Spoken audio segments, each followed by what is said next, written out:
చేపల కర్రీ చేయబోతున్నాను ఈరోజు సండే కదా స్పెషల్. అయితే మా వారు చేపలు తీసుకొస్తే చేపలు శుభ్రం చేసి అక్కడ కట్ చేసుకొని తీసుకొచ్చాడు. నేను శుభ్రం చేస్తున్నాను. దీంట్లో కొంచెం పసుపు, పెరుగు, ఉప్పు, నిమ్మకాయ వేసి బాగా కలుపుతున్నాను. ఎందుకంటే స్మెల్ వచ్చిందని ముందుగానే ఇలా రెడీ చేసి పెట్టుకోవాలి.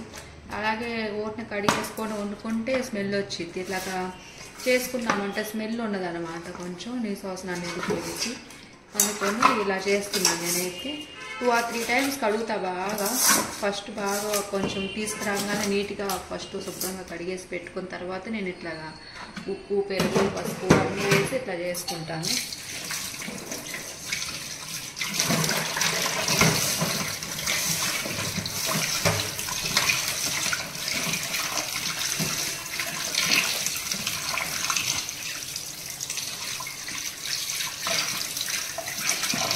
బాగా శుభ్రంగా కడుక్కున్న తర్వాత ఈ వాటర్ రోల్ చేసుకుంటా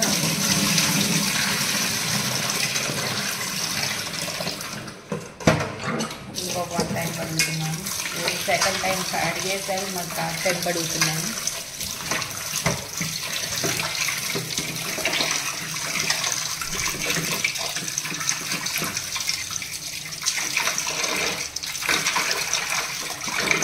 చేతిలో పెట్టుకున్నాను.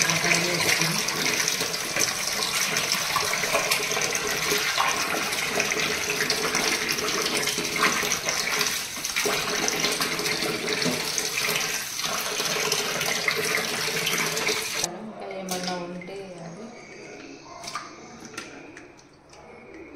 చేపలు బాగా శుభ్రంగా కడుక్కోవాలి. ఎందుకంటే నీ వాసన వచ్చింది కాబట్టి బాగా శుభ్రంగా కడుక్కొని చేసుకోవాలి. లేట్ అయినా పర్లేదు.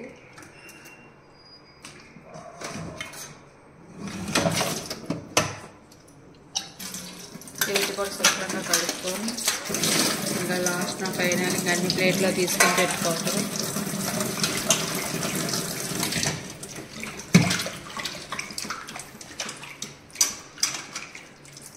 ప్లేట్లో తీసి పెట్టుకుంటున్నాను.